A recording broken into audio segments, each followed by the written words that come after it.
Assalamualaikum warahmatullahi wabarakatuh. Para pemirsa channel Laskar Mataram Raya, alhamdulillah wa bi nikmatillah, wala haula wala quwata illa billah. Muhammad ibni Abdillah la nabiyya ba'dah. Asyhadu an la ilaha illallah wa asyhadu anna Muhammadan abduhu wa rasuluh. Usikum bi nafsi wa taqwallah faqad fajal mutakin, amma ba'du.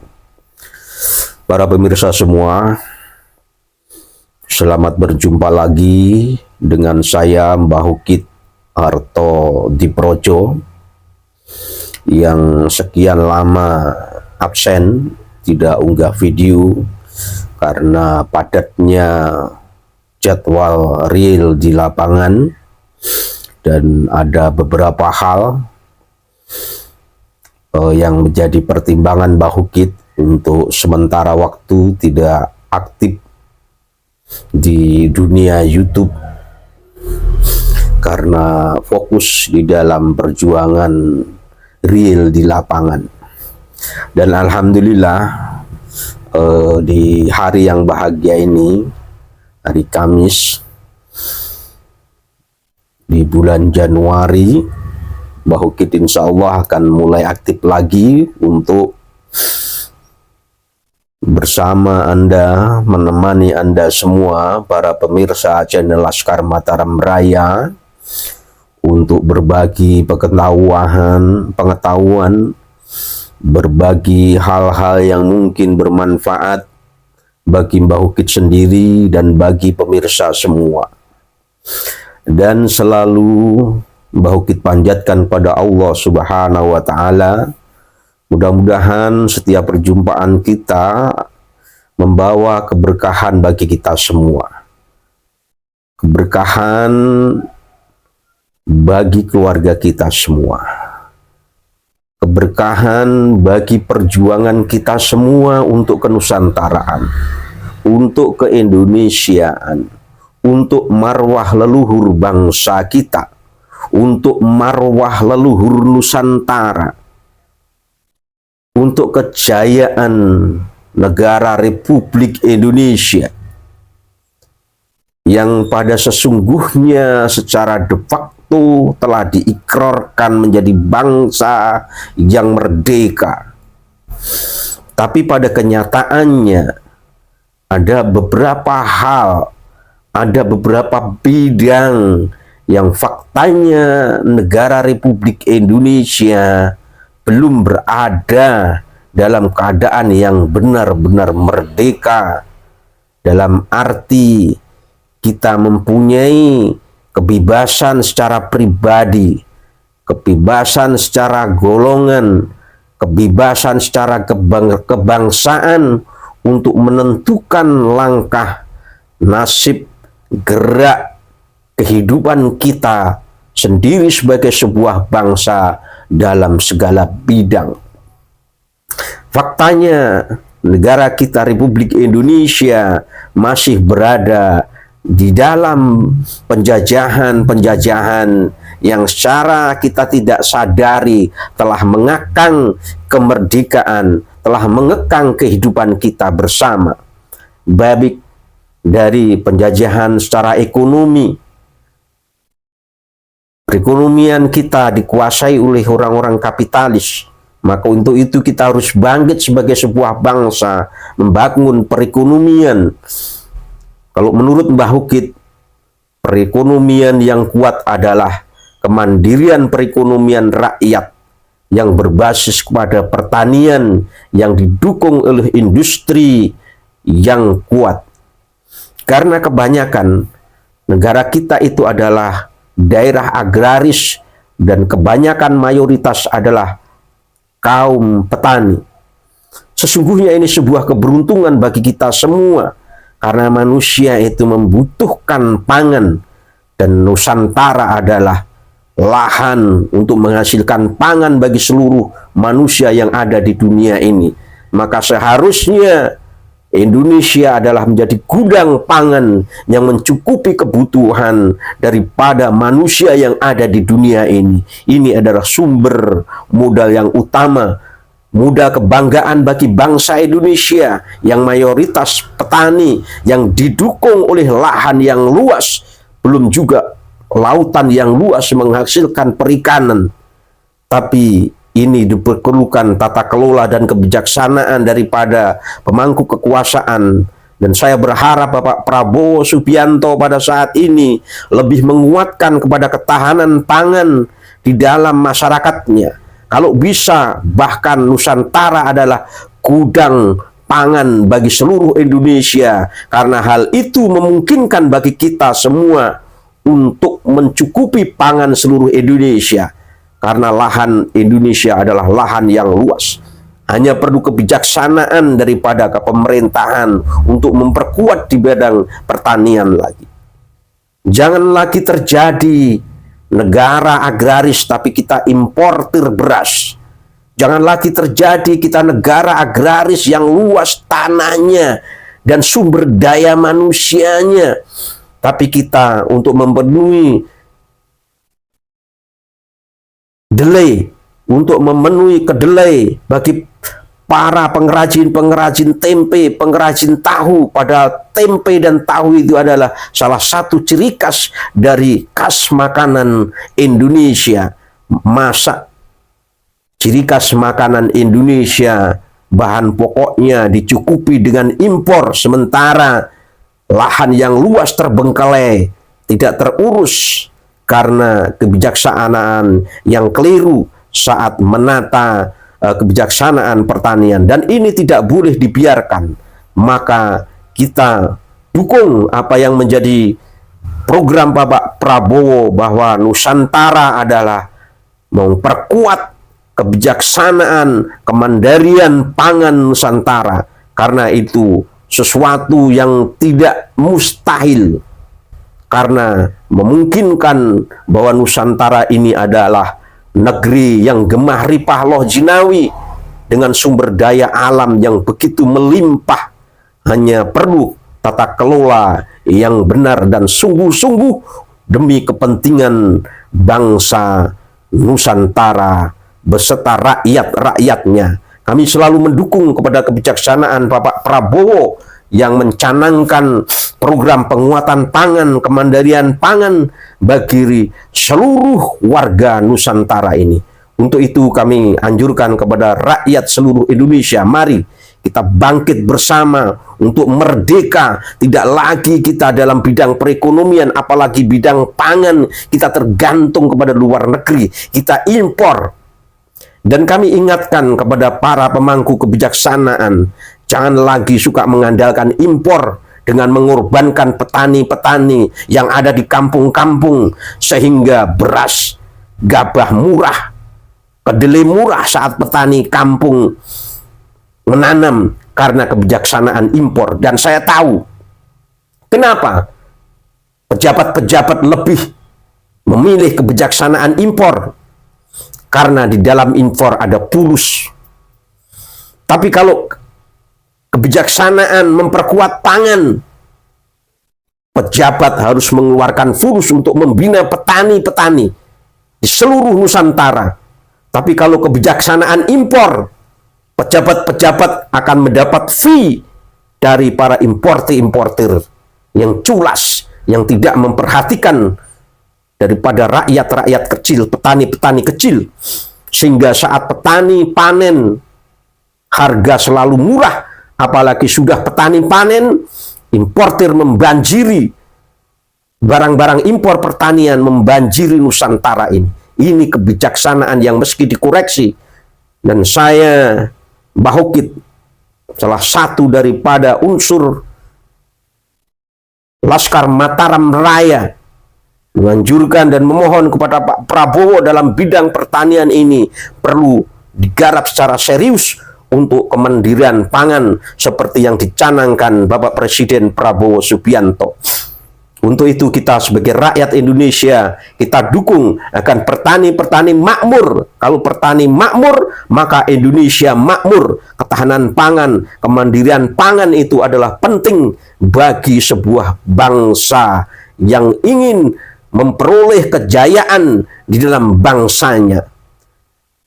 Di didukung ketahanan pangan, sumber daya manusia yang memadai, sumber daya alam yang memadai, dikelola secara benar untuk kemakmuran rakyat Indonesia. Saya yakin kalau Bapak Prabowo Subianto benar-benar ingin rakyat Indonesia makmur, maka hentikan kebijaksanaan yang merugikan rakyat kecil, terutama yang bekerja di dalam bidang pertanian. Karena saya sendiri adalah seorang petani. Saat kami menanam membutuhkan modal yang banyak, tapi saat panen dibanjiri oleh barang-barang pertanian impor yang dilakukan oleh oknum-oknum yang mengambil fee daripada kebijaksanaan impor itu. Sementara kalau dia membina petani sebagai seorang pejabat, maka kami harus turun ke lapangan, dan itu justru akan mengeluarkan uang. Inilah pejabat-pejabat yang sulas yang meski disingkirkan oleh Bapak Prabowo Subianto. Para pemirsa semua channel Laskar Mataram Raya, pada kesempatan ke depan channel Laskar Mataram Raya lebih akan komprehensif untuk memperjuangkan marwah kebangsaan, baik secara ekonomi, sosial, budaya, agama, agar kita benar-benar menjadi bangsa yang merdeka dalam segala aspek. Tidak boleh lagi dikangkangi oleh oknum siapa saja, baik oknum yang berasal dari imigran atau oknum pribumi, pejabat-pejabat yang culas, yang suka berkorupsi untuk membesarkan perutnya sendiri. Yang tidak kalah pentingnya bagi kita semua warga bangsa Indonesia adalah semangat gotong royong, semangat kebersamaan. Ini yang mesti dibangkitkan lagi, karena ciri kuat daripada bangsa Nusantara adalah bangsa yang menitik beratkan dalam dimensi sosial kemasyarakatannya adalah gotong royong.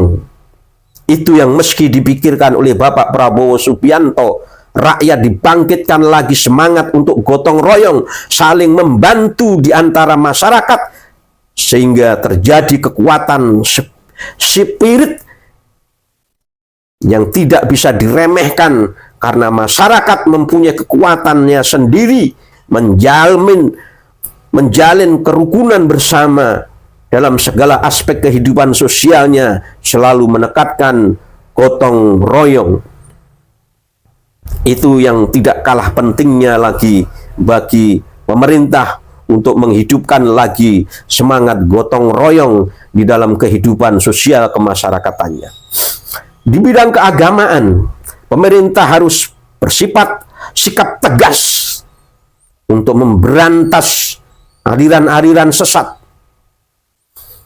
baik yang bersumber di dalam negeri atau aliran-aliran sesat yang diimpor oleh orang-orang yang hanya mementingkan kepentingan sendiri, ambisinya sendiri untuk memperoleh jahwal mal, untuk memperoleh kedudukan, kemuliaan, dan kemakmuran harta benda.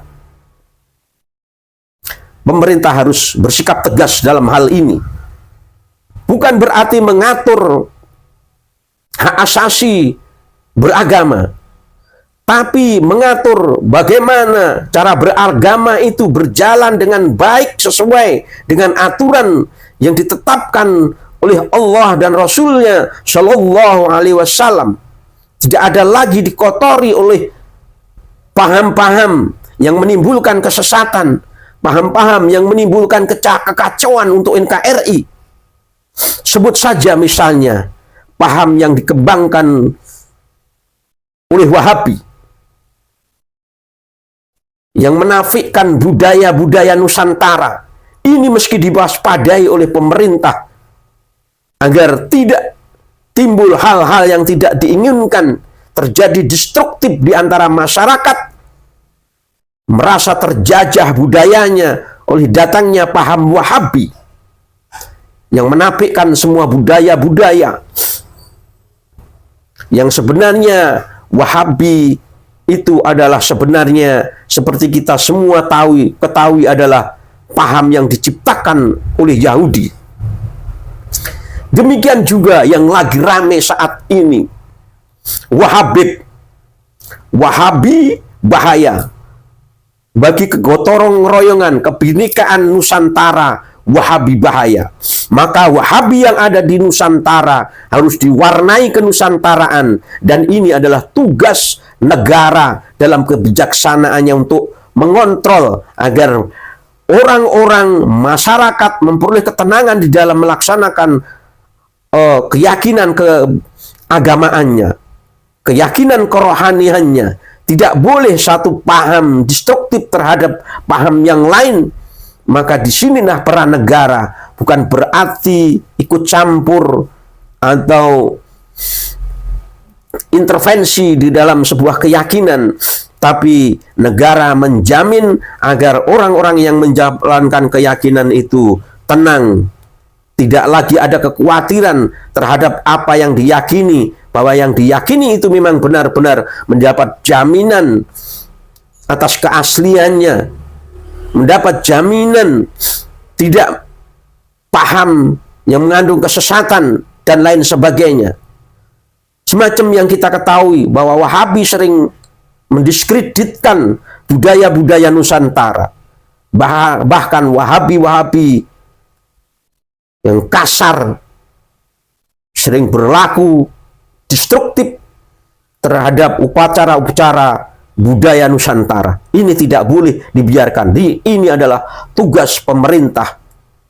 Dan kemudian juga Wahabib ini perlu juga diwaspadai, karena di dalam paham-paham keagamaannya banyak yang menyimpang dari mainstream keagamaan Islam yang sesungguhnya. Mereka lebih mengembangkan hurafat, tahayul, cerita-cerita halu yang tidak ada dasarnya secara qat'i. Mereka lebih beragama mendasarkan kepada dhoniyat, prasangka-prasangka, dan cerita-cerita halu. Yang sangat membahayakan sekali dalam mengembangkan paham keagamaannya. Mereka para Wahabib, Ba'lawi ini menggunakan sarana keyakinan keagamaan orang Nusantara, bahwa orang-orang Islam Nusantara itu orang-orang yang meyakini bahwa cinta kepada dzurriyyah Rasul itu adalah wajib baginya.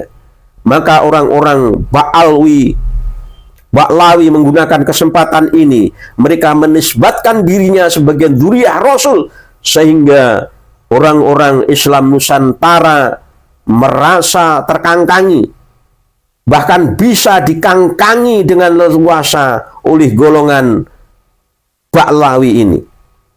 Maka pemerintah harus turun tangan dalam menata kehidupan keberagamaan di dalam warganya Nusantara. Paham-paham yang berbahaya bagi masyarakatnya meski dilindungi dari paham-paham yang membahayakan dalam kehidupan spiritual kemasyarakatannya. Seperti yang kita ketahui saat ini, kaum Ba'lawi ini, kaum Habib ini, yang menisbatkan diri sebagai dzurriyyah Rasulullah Shallallahu Alaihi Wasallam, ternyata setelah diselidiki oleh salah seorang ulama muda yang brilian, yang mempunyai syaja'ah, keberanian yang tinggi, tingkat syaja'ahnya, tidak mempunyai rasa takut beliaunya untuk mengungkap sebuah kebenaran. Dari hasil penelitian, beliau menyatakan bahwa ternyata kaum Ba'lawi, kaum Habib ini bukanlah dzurriyyah Rasulullah Shallallahu Alaihi Wasallam. Ini didasarkan atas argumen-argumen ilmiah yang disusun oleh beliau, Kiai Haji Imaduddin Utsman Al-Bantani. Beliau telah meneliti bahwa nasab kaum Habib yang menisbatkan dirinya sebagai dzurriyyah Rasul selama ini dengan menisbatkan sebagai dzurriyyah Rasul, mereka mengangkangi keagamaan orang-orang Nusantara.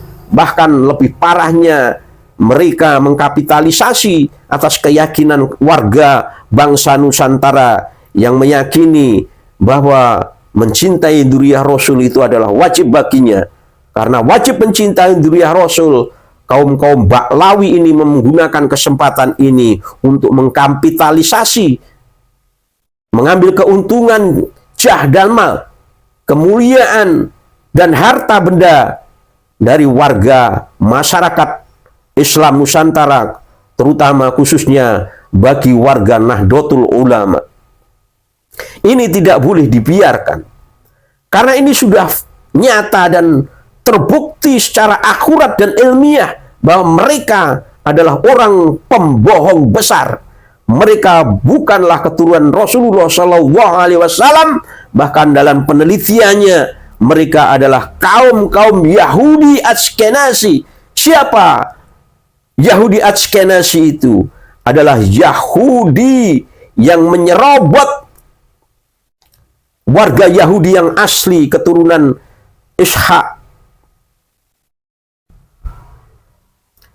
Mereka Yahudi Ashkenazi adalah keturunan Yuya, penasihat si Fir'aun.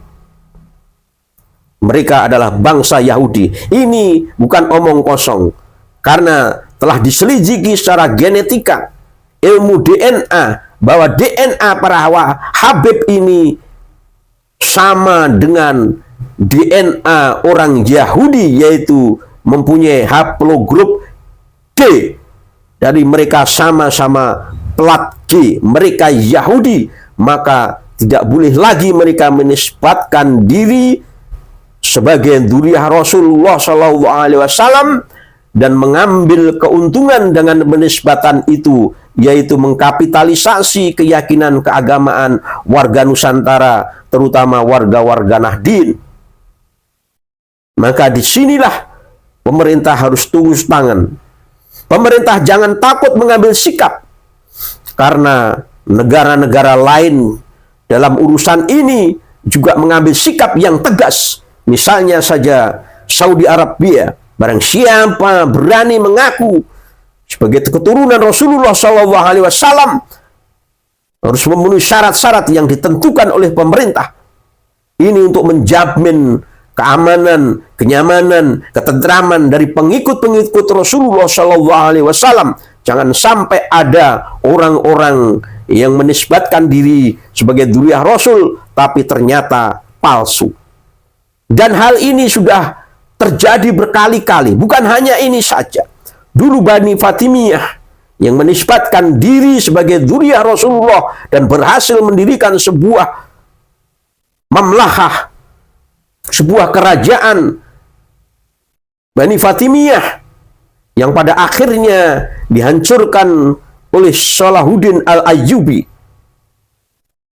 Jadi tidak hanya ini saja terjadi untran-untran mengenai pemalsuan orang-orang yang menisbatkan diri dan mengambil keuntungan daripadanya, yang menisbatkan diri sebagai dzurriyyah Rasulullah Shallallahu Alaihi Wasallam. Maka di sini pemerintah harus hadir untuk menjamin keamanan dan kenyamanan warga masyarakatnya di dalam melaksanakan keyakinan beragamanya. Maka kaum Habib ini, apabila mereka masih ngotot mengaku sebagai dzurriyyah Rasulullah Shallallahu Alaihi Wasallam dan mereka mengkapitalisasi dan mengambil keuntungan dari penisbatan dirinya sebagai dzurriyyah Rasulullah di Nusantara ini, maka pemerintah harus turun tangan mengambil kebijaksanaan. Mereka harus tes DNA dan menunjukkan bukti silsilah nasab yang nyambung, benar-benar nyambung kepada Rasulullah, dengan melibatkan nakobah-nakobah internasional yang mempunyai kredibilitas yang tinggi, yang tidak diragukan lagi kredibilitasnya. Maka terakhir, kami mohon kepada Bapak Prabowo Subianto untuk perhatian dalam hal ini, agar kita, masyarakat kita, benar-benar merdeka dalam segala sesuatunya. Mereka dalam perekonomian, merdeka dalam budaya, merdeka dalam menjalankan keyakinan keberagamaannya, benar-benar memperoleh kemerdekaan yang tidak dijajah lagi oleh oknum-oknum yang mengambil keberuntungan untuk memenuhi hawa nafsunya. Termasuk masalah Habib ini harus diselesaikan secara tuntas kalau tidak ingin terjadi hal-hal yang tidak diinginkan, kekacauan di dalam masyarakat dalam soal urusan diskursus nasab ini.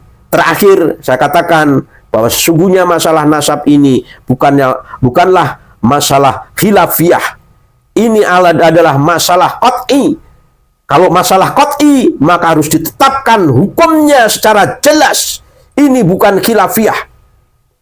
Karena nasab adalah sesuatu yang pasti, sehingga tidak memungkinkan dengan ilmu dhoniyat, sehingga ilmu nasab ini, soal urusan nasab ini adalah hal yang pasti. Maka harus ada jaminan undang-undang yang ditentukan oleh pemerintah atas kepastiannya masalah nasab ini. Jangan lagi dikembangkan masalah dhoniyat, dan jangan lagi dikembangkan bahwa masalah nasab ini masalah khilafiyah. Ini bukan khilafiyah. Ini syar'iyah, qat'iyah. Bukan syar'iyah, dhoniyat. Karena masalah nasab ini sudah pasti. Tidak mungkin kambing melahirkan unta. Tidak mungkin unta melahirkan kambing. Tidak mungkin anjing melahirkan kucing. Tidak mungkin singa melahirkan serigala. Karena sudah jelas aturan tentang nasab ini, maka pemerintah harus tegas di dalamnya. Jangan mau lagi disesatkan oleh orang-orang yang menganggap bahwa masalah diskursus nasab ini masalah khilafiyah. Ini adalah masalah syar'iyah, qat'iyah. Jelas, maka harus jelas semuanya, dan pemerintah harus turun tangan di dalamnya.